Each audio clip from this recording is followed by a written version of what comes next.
Vengeance!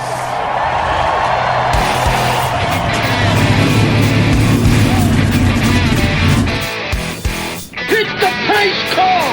What for? Because you hit every other damn thing out there. I want you to be perfect.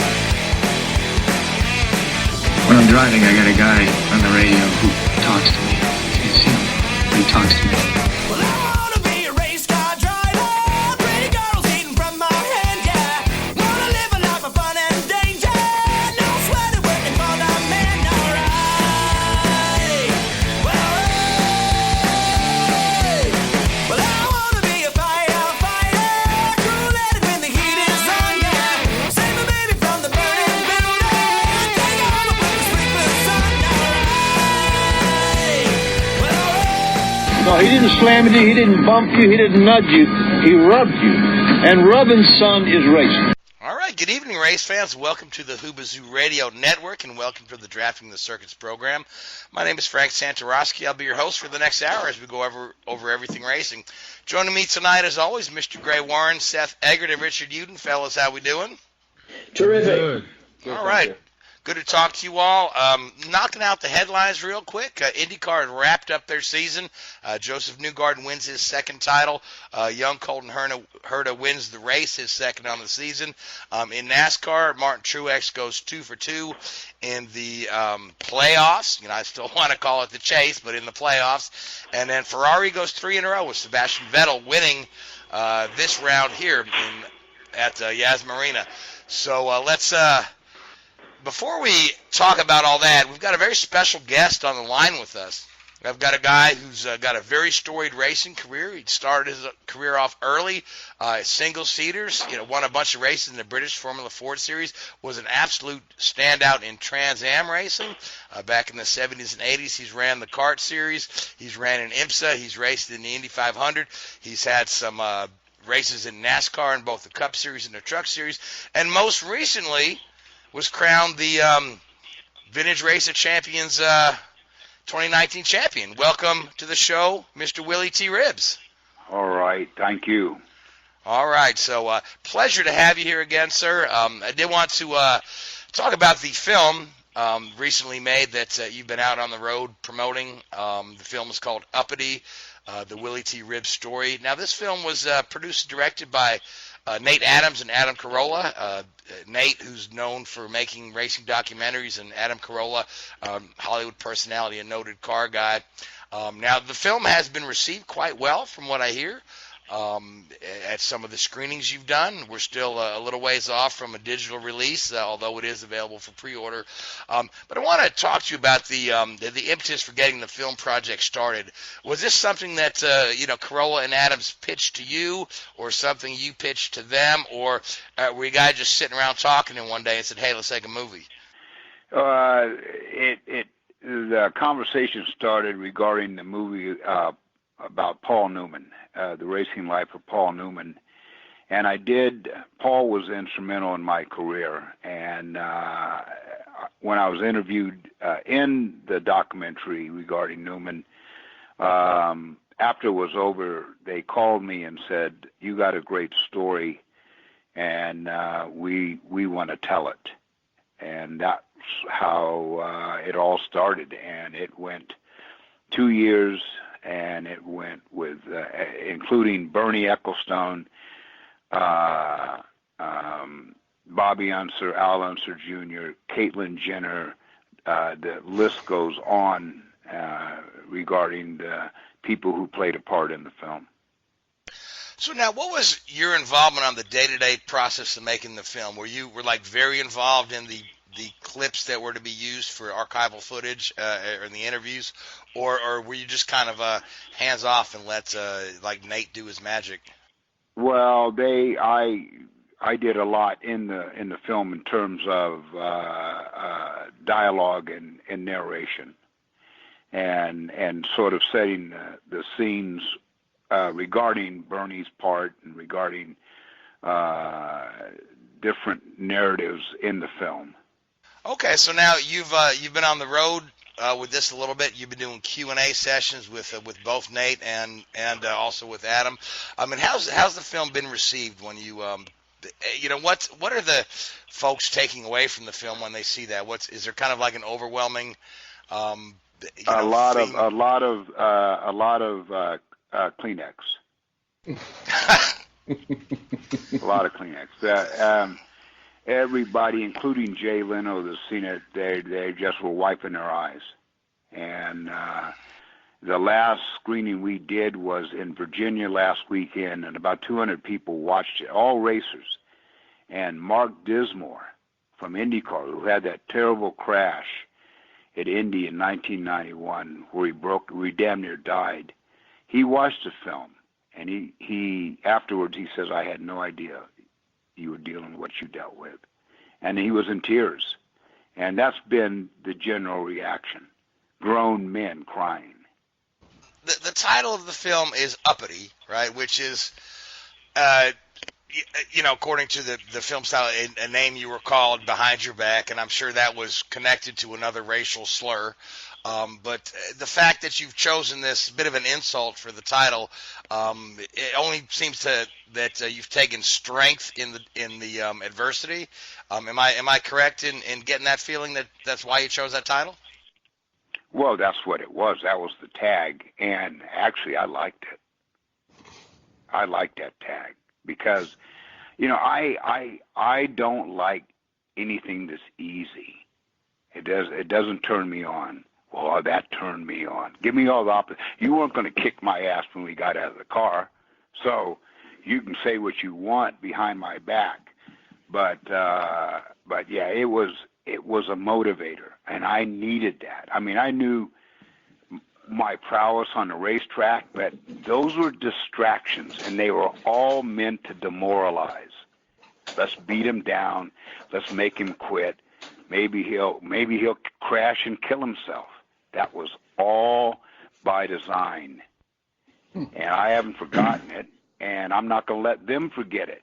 So call me what you want, but you better leave the N-word off, because yeah. I know you don't want to eat dinner through a straw.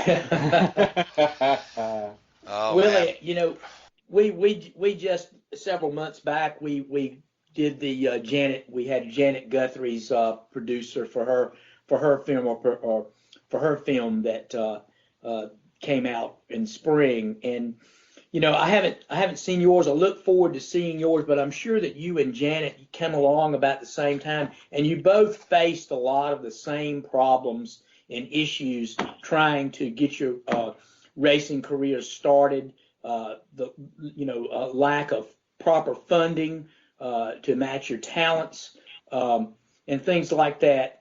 And both of you persevered and had probably would have loved to have had better careers than it turned out. But I tell you what, I was a fan of yours when you ran the Trans Am series, and you drove for some guys like Roush and Dan Gurney, and I think that, to me, that was, you were in your wheelhouse in that series in those days. You were actually, well, the Janet came along before me. Yeah.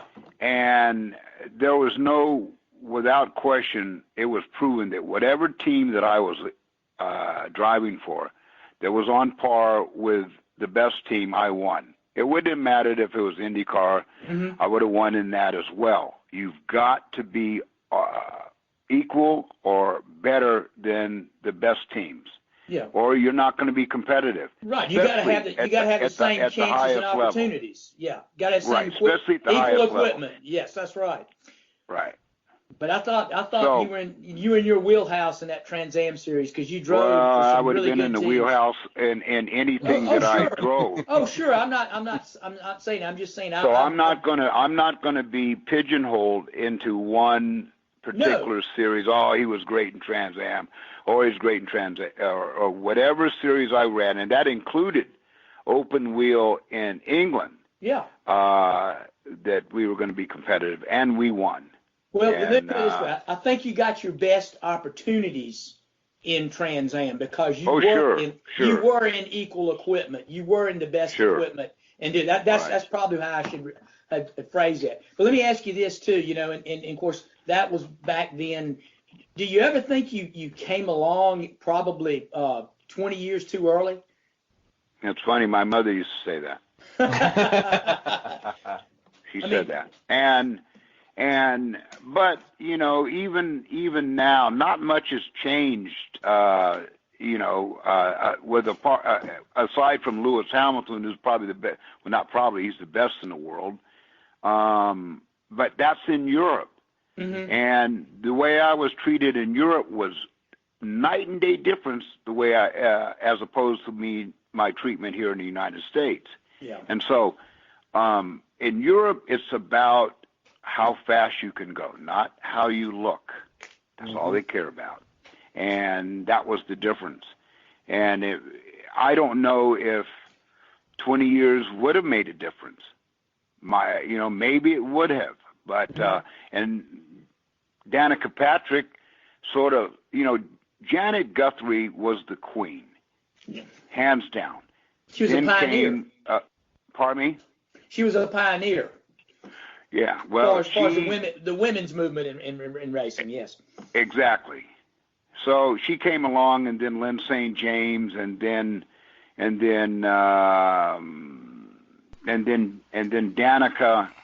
and right now, if Danica dealt with what Janet Guthrie dealt with, it'd be national news. It would be national news, and it would be the industry would be in big heap trouble if they dealt Danica the way Janet was dealt. Yeah, I agree with you. Certainly, yeah. No, yeah. As long as we're on this subject, you qualified for the Indy 500 in 1991, and that was a very seminal moment in 500 history. The image of you nearly leaping out of your car coming down the pit lane still brings chills to my spine when I watch it today. But it didn't really open the floodgates. We had George Mack a decade later, and still, it's largely a white man's sport. And whenever I have this conversation with some folks of mine in the racing I get this circular argument. And the argument is like, well, there aren't a lot of African Americans in racing because African Americans aren't interested in racing. And then the counter argument is... Yeah, they said the same thing about golf. Exactly. Yeah, but then they say the reason the reason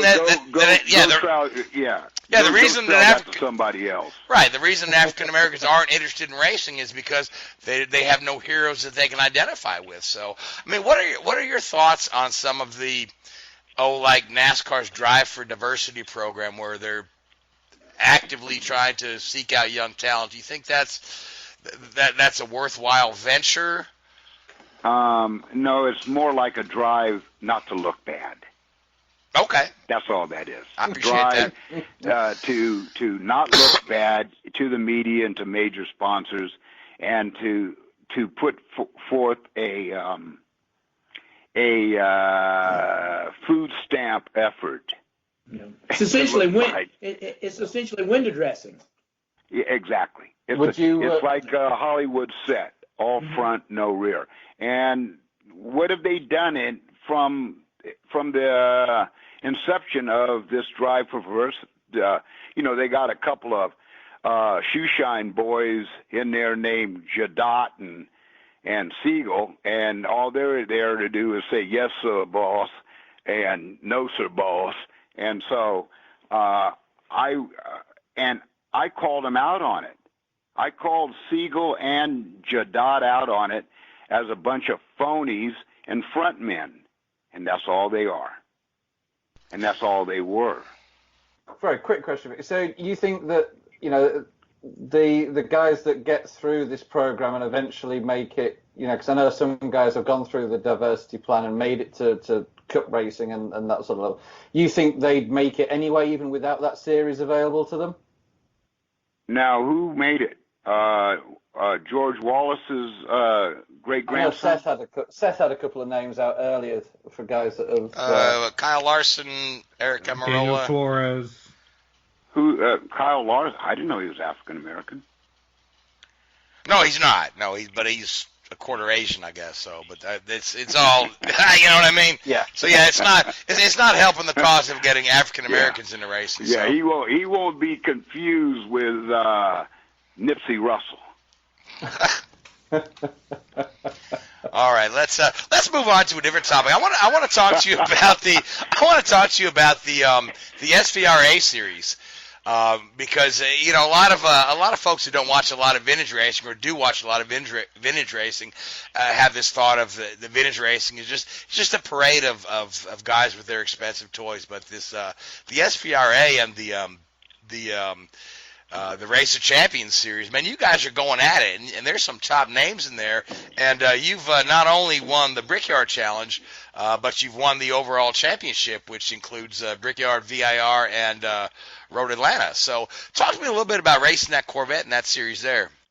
Well, Frank, I wasn't interested in vintage car racing at all. And my brother owns a Lotus Formula Junior vintage car, and he's been asking me to drive it for 10 years. And I told him, look, if I'm looking for a date, I'm not going to go to a rest home and look for a woman.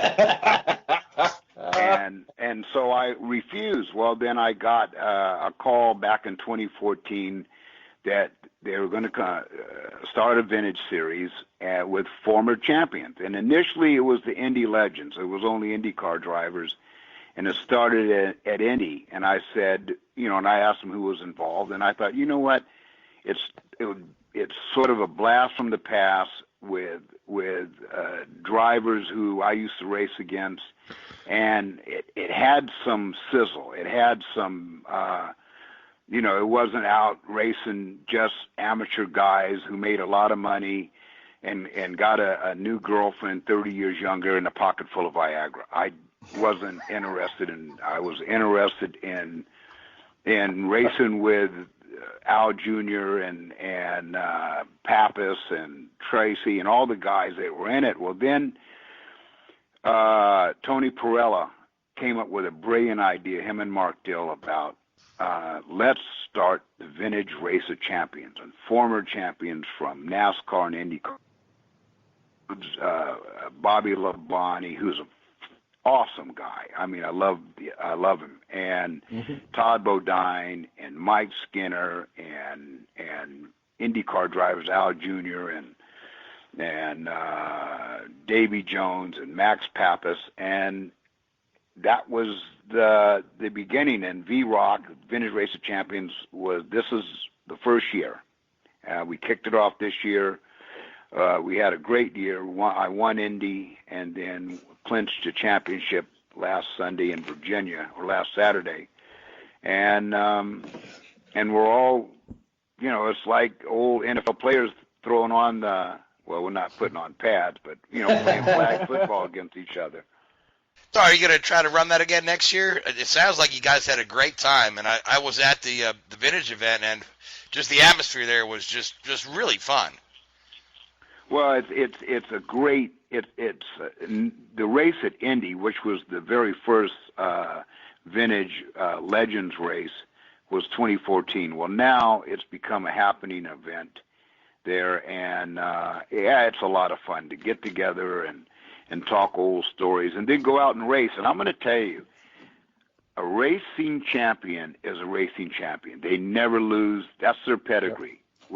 They might be older, right? A little heavier, a couple of steps off, you know, like any athlete from any sport that is retired, but the intensity is still there to win. And the fans love it. Let me ask you another question, too. You know, obviously the competitive juices still flow in you, and you're very competitive, and you want to win and get out there, too. You're also involved in competitive shooting. And does that kind of fill some of the void, you know, to get out and compete? Well, yeah, but I don't, you know, I'm a master shooter, but I'm not world class like my son, Theo. Theo's one of the top shooters in the world. In fact, he just won a major up in Ohio 3 weeks ago. And there's 12 majors on the tour, and he just won this last one. And yeah, I've always liked competing. I like, for things that I like. I don't spread myself thin. I've liked racing my entire life. I like shooting my entire life, and I like sex. Those are the only three things. That's the only three things that I really cared about. That I wanted to do good. There you go. I've just got one thing, Tom and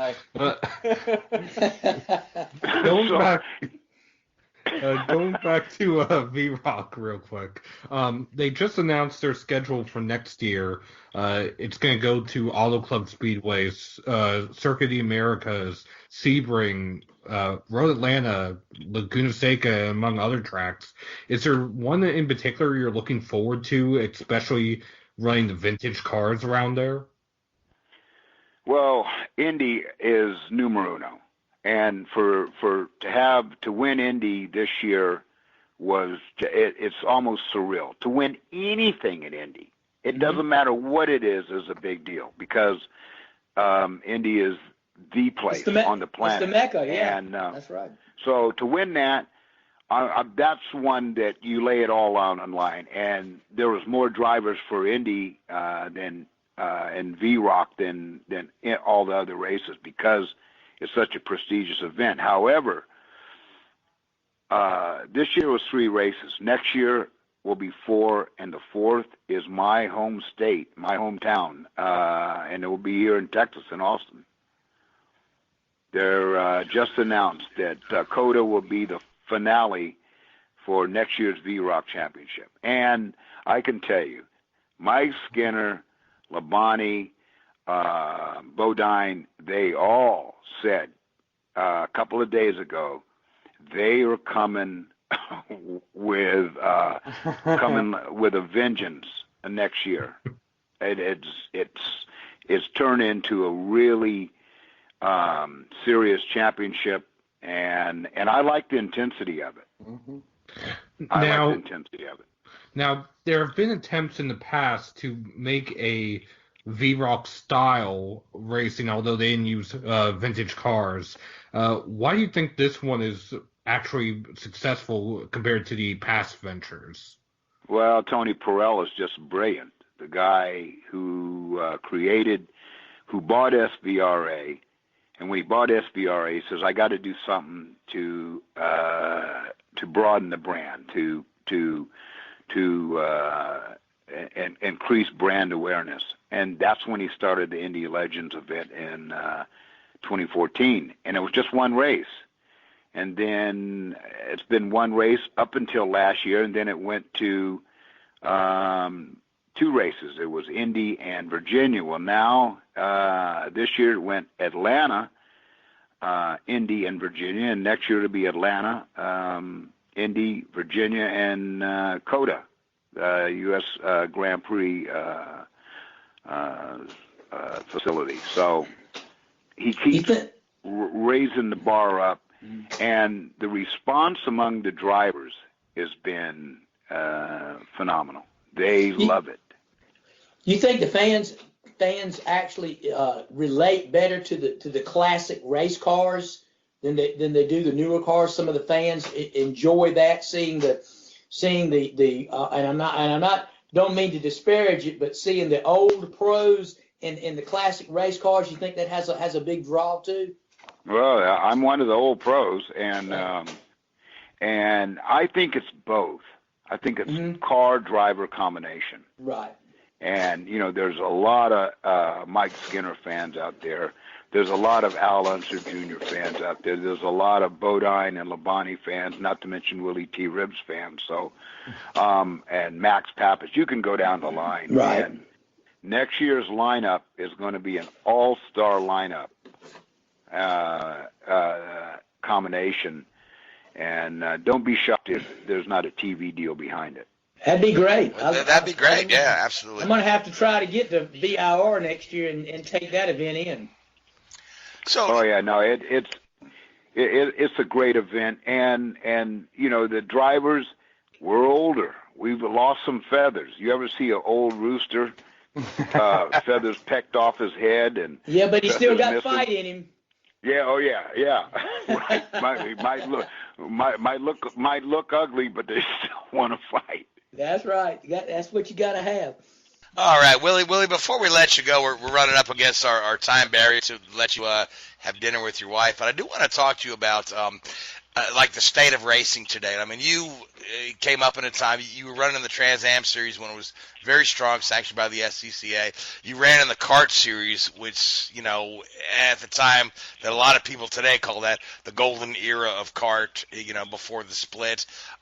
So the era that you were racing at the top level. I mean, what are your thoughts on the state of racing today? You know, a lot of the old timers, they don't like spec cars, they don't like this. But I mean, overall, do you think racing is healthy, or do you think racing needs help? Well, I think Formula One is really healthy. I think they really, you know, Bernie Ecclestone is probably the greatest of them all at creating a worldwide a racing brand. I would think that, you know, the innovation, and it's all based on cost. You know, the team owners and the cost of racing is skyrocketed. There's no way that I would have my son Theo driving a race car now, because the chances of him being competitive is or making to the top is real tough. There's not one unser in the sport anymore. There used to be 4 unsers in the sport. There's one Andretti. So you know, it's they're trying to control cost.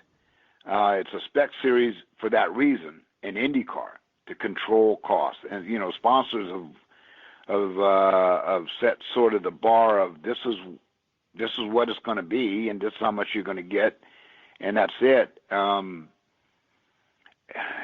I just think that the sport has got to have some more personality as well. Back in the days when I was racing, there was A.J. Foyt, big personality. There was Bobby Unser, big personality. There was all these personalities in the sport that, and in stock car racing, there was Earnhardt Sr., okay? There was Bill Elliott, and there was just great names that made the sport exciting. Well, most of these drivers now are corporate scripted. Mm-hmm. There's no fist fights on TV hardly, if any, or maybe some pushing and shoving, right? There's no sizzle, because everyone is afraid, and the sponsors, getting upset. No more personalities, not like there were. But do you think that? Sorry, quick question. Do you think that in a way the sport has been a victim of their own success with those personalities, and some of those, like Dale Sr. is a generational, well, more than a generational character, isn't he?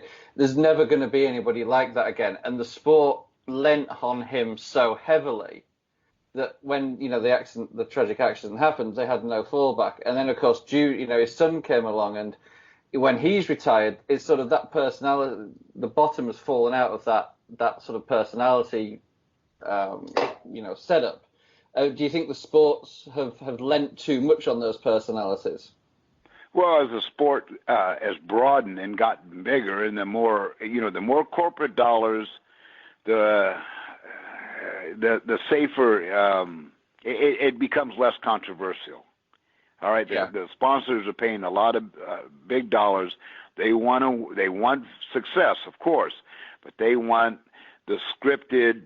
My Goodies headache powder Rottweiler dog food Chevrolet was brilliant today. Well, come on. Yeah, no, I 100% agree. Yeah, 100% agree. They're more concerned with image. Yeah. Exactly. They're more concerned with their image. When drivers get paid, was it like $500 during an interview every time they take a swig from their Coke bottle or whatever it is? Yeah, and it becomes almost predictable. Yeah.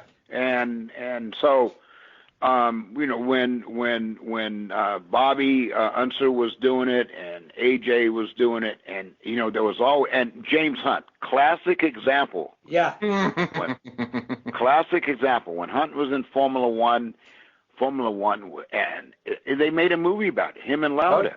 Yeah. Because there was Fantastic. two personalities, but different. Yeah. And there were And the characters. sport's got it. That's what the sport is missing. Yeah. Yeah. I agree wholeheartedly. We've talked about that on this show time and time again. And I think, And you know, it's not I just think you're exactly right. It's not just racing, is it? Either it's everything. Well, and it's entertainment. People want to be entertained, and now we, you know, with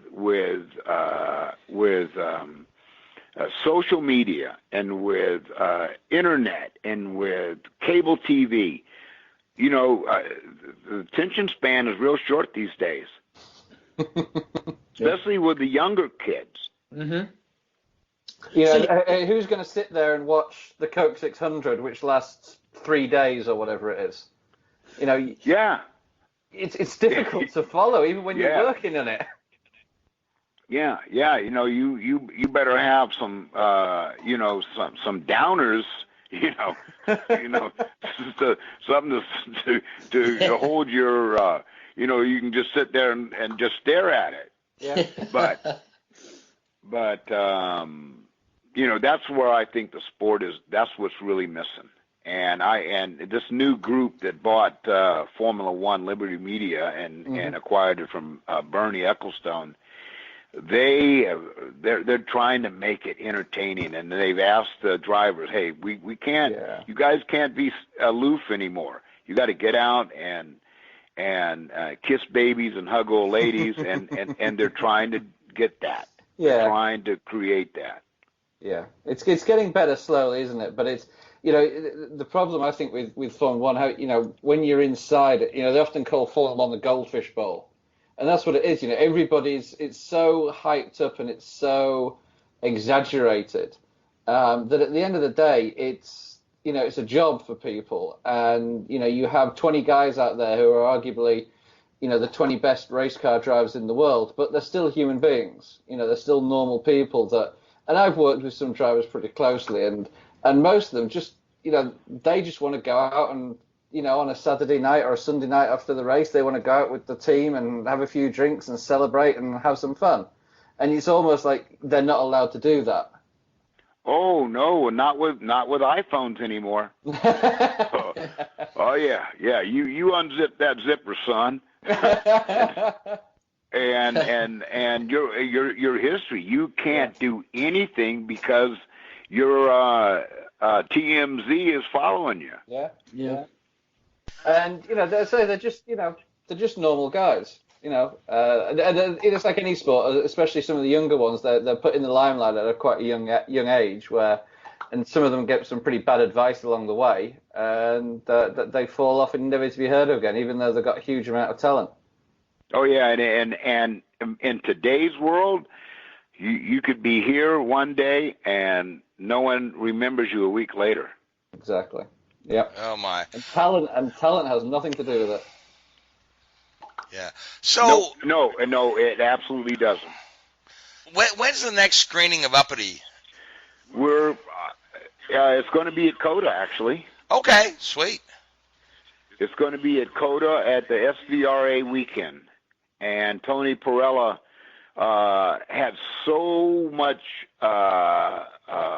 feedback on the screening at Virginia last Saturday that he called me today and he says, can we screen in at COTA at the SVRA weekend? And I told him absolutely. All right, so now the DVD can be pre-ordered on from the distributors. Chassis.com. Chassis, CHASSEY, correct? No, CHASSY. Okay, .com.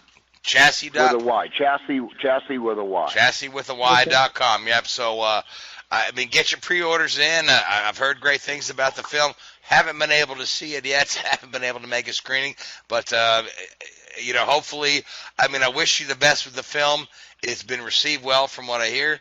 And I wish you the best with, you know, the SVRA next year. And I really want to thank you for coming on the show.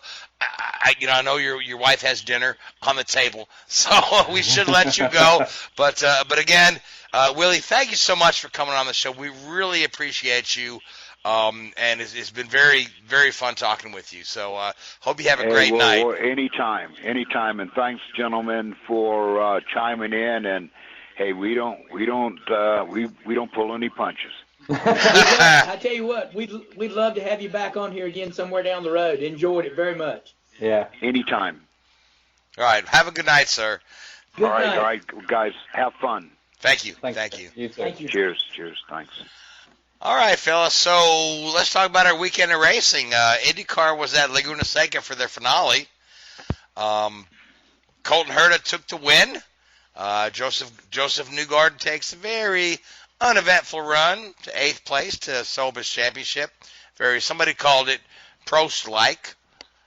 To make sure he gets the points to win, which is probably good for Josef at this juncture right now, because he's earlier in the last couple of races had a couple of really non-Prost-like moments. We're trying to gain spots at the end of the race there. So, but for Colton Herta, ends the season on the high note.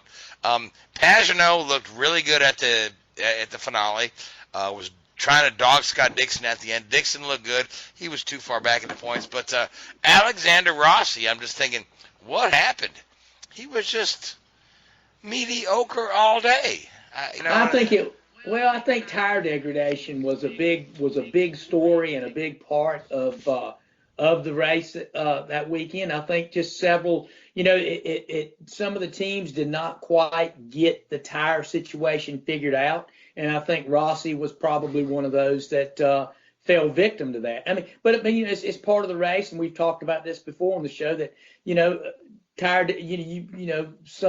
some racing series we go to, tire degradation is not a problem, not an issue. Tire management doesn't become an issue, and I think it takes away sometimes from the race. And I think by having that type of situation, it makes the race more compelling to some degree. But I thought it was an interesting race. Not a lot of action so much going on up at the top, passes for the lead, but some of the strategy stuff was pretty good. There was a couple of times when Will Power had his chance coming out of the pits, almost took the lead, and again for Scott Dixon as well, and Pagenaud when they tried their different pit strategies and come out and almost were able to overtake Herta, coming out of the pits, but it didn't quite work out because he was hooked up and his car worked perfectly, even on old tires. And you're right, Pagenaud, he made a valiant effort to charge to get there, but fell some 23 points short. Yeah, 25 points, I think. But he's at the end of the day, if he'd have been able to get around Dixon and get a shot at Herta, he might have. But he really needed to win, considering where Josef was running. But for Newgarden, hand it to the man. He did what he was supposed to do. Stayed calm, right. And it's funny, right? Tim Cindric said this is the most coaching he's ever had to do. You know what I mean? Just to tell a guy to be calm, be cool, you're good. Just stay there, and because you've got, you're a racer, you got your adrenaline pumped. I can overtake this guy, and like Cindric have to say, nope, just you're good, and ends up with the title. Well, I thought Newgarden's demeanor in victory lane was he was concerned and thought he was apprehensive during the race because he thought their strategy was throwing the championship away, and he had to be reassured that his crew was on top of it. They knew where he needed to be. They knew where the competition was, and to keep him calm and as emotional as he was in victory lane, that kind of said it all. Yeah, sure, because I think he had the last one he won, he had it wrapped up a little better than he had this one. But there's a little more drama involved in this one. Yeah, you're right. Yeah, at the end of the day, there wasn't a lot of drama because all he had to do was, he cruised to 8th place, and with Herta in the lead, who's not in the championship battle. But let's talk about young Colton Herta. So they've announced that the entirety of Harding Steinbrenner Racing is going to be absorbed into Andretti next year, and we've kind of suspected this, that the fifth Andretti car was going to be for Herta, but they're absorbing the whole team. So Harding, Steinbrenner, Colton Herta are all going to be official Andretti cars. They've been unofficial Andretti cars all year. So the question I asked myself is, now Michael's committed to 5 full-time teams. And I'm wondering if that's overextending. Yeah, because right now, if you look at Michael's performance this year, Hunter Ray has been good on and off. Rossi has been the top dog. Zach Veach and Marco Andretti are holding up the rear. And then, of course, you get Colton Herta in there. Where is he going to fall in the pecking order? When it's solely Harding Steinbrenner with Andretti involvement, Herta's still number one. But now where does he fall in the pecking order? Yeah, but you look at you're talking about Andretti consistency. Even with Rossi hasn't been what it was last year, and they've been up and down. All their teams have been kind of up and down. Run good one week, next week not so much. So yeah, I see where you're going, unless they're gonna, if they can put all their eggs in the basket as far as engineering and those type of things, and lift their overall performance across the board. That's one thing. You're right, Frank. They gotta worry about. Yeah, five cars is pretty much a quarter of the field. Yeah, I mean? They So can find the funding. I think they can. Find they can find the funding, but operate each team. It's just being able to take those resources and be able to make it work across those 5 teams. And Richard can probably allude to that a little bit. All right, Richard, allude away. I've been accused of many things. Alluding is not one of them. No, it's going to be difficult for them. Penske is arguably the powerhouse of IndyCar racing for the last dozen years or whatever it may be. Right, but even Penske admits the sweet spot is 3 teams. Exactly. When they ran 4, they in 2017, I think they had all 4 cars win, but then they dropped back to 3. And Chip ran 4 cars for a while, and Chip dropped back to 2. So, but Michael's going to jump up to 5. So I think that's too many. I mean, it's the fact that they're absorbing another team makes it easier, because I imagine I don't know what the infrastructure is going to be like. I don't know where the Harding team is based. I don't know if they're based in Indianapolis. I don't know if they're going to. They're on Main Street in Indianapolis. Yeah, okay. They're not that far from Michael's. Stay at that facility? I mean, what is the tie-in going to be? I think that's the big question. Yeah, I really don't know. They bought the old, I forget whose shop it used to be, but it's right there on Main Street. It's it's a couple blocks from the track, the Harding shop, and Michael's facilities on Zionsville Road, which is like kind of up the hill and up the way.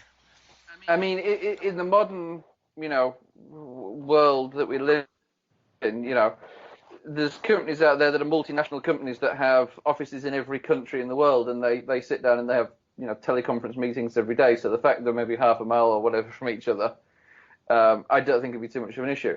Where it could become an issue is resource limited and budget limited. Who gets the resources and the like. Now it's slightly different from some of the other series. It's not like Formula One where you see, well, this driver's given this new front wing and that driver's got to run the old spec. Obviously it's all pretty standard, so you're not going to be having those debates and those arguments. But it'll be interesting to see how they get on. I say the fact that they're buying another team with all of their resources and all their equipment and all of their personnel, I imagine, does make it easier. If they were just adding another car to the stable, that would be a different story in my opinion. But but if you go back a couple of years, right? So Michael Andretti absorbed the entirety of Brian Herta Racing. Mm-hmm. So now he's absorbed the entirety of Harding Racing. And he just at the same time at Michael's shop in Zionsville, they also run their what's it called, the Pirelli team. Yeah. Pirelli World Challenge team. Yeah. They also have a little corner of the shop where John Andretti and Jared Andretti's short track team is located. I mean, Do they still run their Formula E team? I guess they run that of Europe, though, don't they? I think they run a Formula E team out of Europe, yeah, but they've got this their facility. They're running so much out of here. And again, you can be very successful with a multinational corporation with, have successes in all these different series. But I just don't know if 5 Indy cars is a stretch because, like I said, if you look at it right now, how many Andretti cars have won races this year? And the answer is 1, which is Rossi. Yeah. Because Herta was not technically a full Andretti car, so I don't know. No. So I mean, as I say, I think if they'd added a brand new team and that would have been a struggle. But the fact that they're buying somebody makes it slightly easier. And obviously, I think where they'll improve is they'll have a sharing of information and a sharing of data. That'll be the biggest thing that Herta will benefit from. Certainly so. All right, so a couple other movements in IndyCar include Tony Kanaan has said he's got a handshake agreement, nothing signed, to stay with A.J. Foyt. A.J. Foyt is looking to retool entirely again for the next year. Again, they're moving forward without the support of ABC Supply, who's been their very loyal sponsor for years. Foyt says he's got a few folks interested. But again, these guys they've been holding up the rear all year long. So I don't know what they can do to kind of improve their situation. But we'll just have to see how that all works out. And then anything else is anybody's guess. So IndyCar season is over. Silly season has begun. I don't expect major wholesale changes anywhere. Most of the driver deals have been signed. We still need to keep an eye on that Schmidt-Peterson, McLaren, spam, whatever you want to call it, team, to see if who's going to be in that second seat. And Connor Daly has been rumored for that. Nico Hulkenberg was rumored for that until Nico said, I really don't want to race on an oval. So he took himself out of contention for that. So we'll have to see all that flies out. But let's talk about what do you guys want to talk about next? NASCAR race or Formula One? One other thing I want to get before we get completely away from IndyCar. I heard this week that Josef Newgarden is supposed to do a exhibition. Yes, do exhibition laps this weekend at the Roval in Charlotte prior to the it'll race. be Friday afternoon after the practice session. Okay. And evidently, IndyCar has reached out to the management of Charlotte there to a feasibility study for perhaps running IndyCars at the Roval, and they're going to look for whatever feedback Josef can give them. Although he's just doing some demonstration laps, I don't know how much setup he can do for it or whatnot. But there's a lot. Viability viability if the car goes through the corners well. I might have heard a few rumblings here and there that I tell you, that one of those chicanes wouldn't work well for an IndyCar, but it'd be neat because the fact that it's in a stadium type venue where you can get fans and then they can see the entire track is a good situation if it's feasible for those cars to be able to run there. So I would think they probably could, if they can run Richmond or Iowa, a shorter venue, they could possibly run a shorter, tighter road course too. But certainly, yeah, and of course, Charlotte is a big market for auto racing fans. And when the Indy Racing League ran at Charlotte in, I think, 97 to 99, they put up good crowds. Unfortunately, there was the tragedy with the tire flying into the stands, which, but maybe this is the answer. And there's a lot of whispers that maybe this is going to be the NASCAR IndyCar doubleheader will happen at the Roval in 2021. But again, that's connecting too many dots that aren't there yet. So now, something I do want to say real quick. at least the front stretch chicane, is mainly there so that way the NASCAR stock cars, if they ever actually needed to use them, had the option of the rain tires.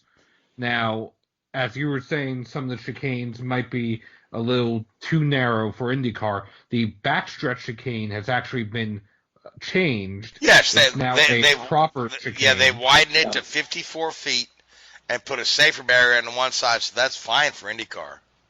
Mm-hmm. Well, Well, what I'm saying is the front stretch one is essentially optional, depending on the series. They don't have to absolutely use it. No, they can blow right by it, yeah. Yeah, well, I wish they would let him run instead of running prior in a practice. It'd be neat if they did it, in front of the masses there, to kind of whet their appetite a little bit. Prior to the race. I came up with a suggestion. Why isn't he the pace car leading the field at the start of the race? Yeah. Because he's got absolutely no setup data to, you know what I mean? You want to have are they going to give him like a full?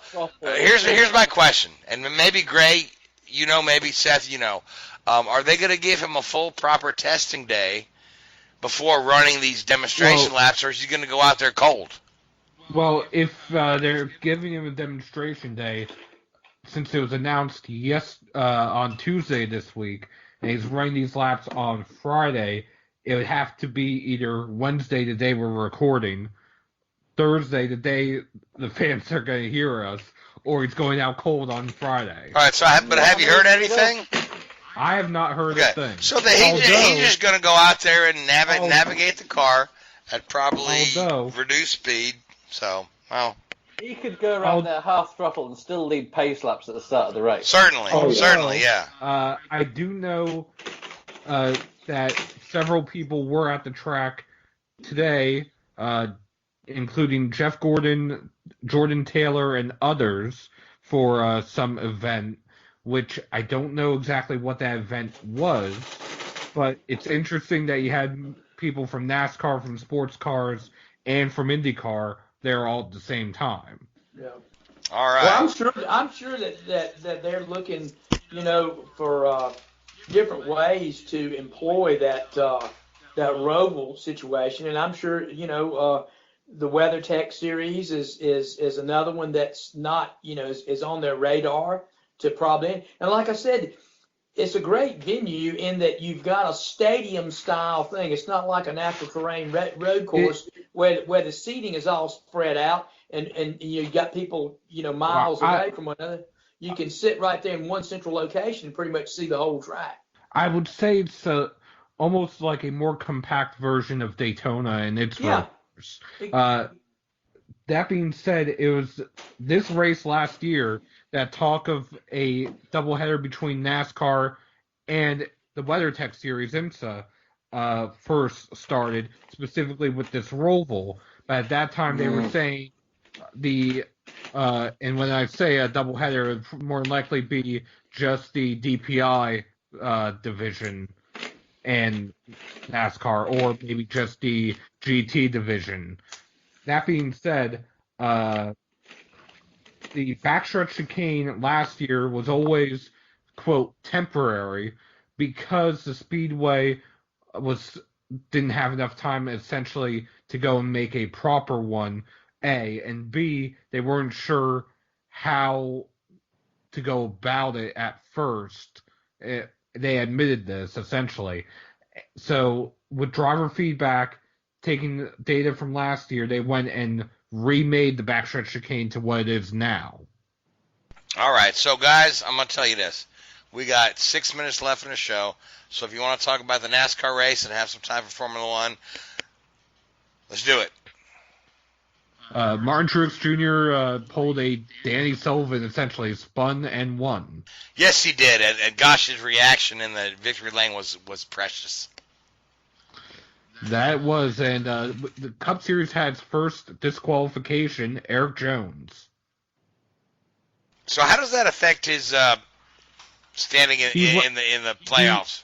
He went from being 15 points outside of the cutoff, just needing a decent day at the Roval, to now being 45 points behind the cutoff and needing to win at the Roval. Okay, so his season is likely done unless he wins at the Roval. Correct. Correct. Okay, so we're heading off to the Roval. Who do you guys like for the Roval? I mean, was it Blaney? Blaney won last year after Jimmy Johnson ran very well. Who do you guys like for the Roval? This one's kind of a crapshoot. I'm going to go with someone who's been good on road courses, and I think he'll sweep the first round of the playoffs, Martin Truex Jr. Yeah. All right, Gray, what do you think? I'm going to say Kyle Busch. He tried to rebound a little bit from some bad luck last weekend. Good finish at Richmond. I think he'll want to win it, and then if he does, I think that will he's won on every racetrack configuration that we currently run in NASCAR. So if he wins at the Roval, that'll pretty much, he's won at Charlotte 600, but he hadn't won on the Roval, so that'll pretty much make a clean sweep of all the current tracks on the circuit. All right, Richard, who do you like? I was going to say Martin Truex, but let's go with Clint Boyer. Okay, I was going to say Clint Boyer. So, I'm trying to think who you leave me for good road course ringers. Anyway, I want to say I want to go back to your comment from a couple of weeks ago. Jimmy Johnson goes ahead and wins one when he hasn't won all year and missed the playoffs, and so Jimmy Johnson. So let's talk about Formula One for about 5 minutes. Richard, Sebastian Vettel. Yep. Finally took that win. So let's talk about in it. Singapore, not Yas Marina, as you said earlier in the show. Yes, I realized that. I won't mention it. Don't worry. It was Ferrari's third win in a row. First time they've done that. This is 2008, I believe. Great showing, great performance there. They sort of upset the odds there a little bit. Everybody expected Mercedes and Red Bull to be back in winning ways. So Singapore wasn't necessarily a power circuit, but Ferrari brought some updates, especially to the front wing and the nose of the car. Really found that a little bit of extra grip, and went out there and did the business. Charles Leclerc probably should have won the race. Probably had the faster car compared to his teammate, but his strategy call didn't work in his favour, really. He was quite critical of the Ferrari team on his radio. As it turned out, a little bit unfair, really. Let's talk about that, because they wanted to undercut Hamilton. They were covering Max Verstappen with Sebastian Vettel, and inadvertently undercut Leclerc. So it wasn't a deliberate ploy to get Seb ahead of Leclerc there. It just happened because they covered Verstappen, I believe, and with the speed differential there, it's like oops. Sorry about that, Charles. Didn't see that one coming. So it was a little bit of victim of circumstance rather than anything malicious within the Ferrari team to get Seb out there ahead of Leclerc. But I'll say this. Vettel's had his critics this season. I think he's probably been quite critical of himself as well. He's made mistakes that you saw in Monza and Canada and places like that. But, good grief. He cut through those. I mean, they weren't back markers. They were just because of the way the pit sequences worked. He really got through those cars ahead of him exceptionally well. I mean, admittedly, they were slower, but Singapore's not an easy place to overtake, and I think Leclerc came out of the pits like maybe half a second behind Vettel, and by the time Vettel and Leclerc both cleared the slower cars, Vettel was 5 seconds ahead. So, he's got to take a huge amount of credit for the way he cut through those back markers, and to my mind, for that reason alone, he deserved to win the race. All right, good. I appreciate your fast talking. So where are we off to next in Formula One? We're off to Sochi in Russia this weekend. Okay, so who do we like for Sochi? I mean, I want to say that's a good Red Bull track. There's a couple of really long straights there. I don't know. I mean, that's the great thing about it. Everybody thought Singapore would be Red Bull's track, and it wasn't. They were the slowest of the big three. So who knows? The Ferrari look pretty damn strong right now. I think it's too late for either of those two to make a real championship push this year. But I think Hamilton's got it in the bag.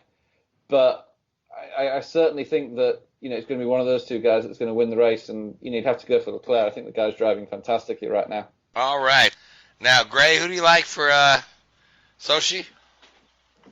Oh gosh, I'm gonna say Vettel. He gets 2 in a row. And let me ask him: aren't some upgrades due to teams this week? Next race? Potentially, yeah. I mean, it's getting to that stage of the season now where some of the teams will be parking it for 2019 and moving on to 2020 spec already. It wouldn't surprise me if Mercedes haven't wound down on their challenger for 2019 because they've got the championship in the bag in reality. They don't need to push any development for this year. They'll probably be already moving on to 2020 already. So some of the teams that have a fight on in terms of, the midfield slots may bring some upgrades, but I don't think any of the big teams are really going to bring anything major. All right, so... I mean, at the end of the day, no two cars are the same week to week. There's always little tweaks and little aero flicks, and sometimes you'll see something brought back that you saw 3 or 4 years ago that they tested and, at the time could never get worked properly, and then they suddenly bring it back and it's like, oh, wow, this works now, it's great. Okay. Richard, I did tell you we're out of time, right? No. Okay. We're out of time. Seth, who do you like for Russian Grand Prix? Let's just go with Bottas. Okay, so that leaves me, Lewis Hamilton? Gosh, why do I always get stuck with Lewis Hamilton? That guy never wins a race. So, you know what? I want to thank you, Gray. I want to thank you, Seth, Richard. I want to thank the Hoobazoo Radio Network, Spreaker, iHeartRadio. I want to thank Willy T. Ribbs for coming on the show. That was very entertaining. That was he's a great guest. Yeah. Hopefully he'll come back on and join us again. So, but until next week's folks, enjoy the races. Talk to you in a week. Good night. WHOOBAZOO, that's Hoobazoo.com. Enter website, enter website, enter website, enter website.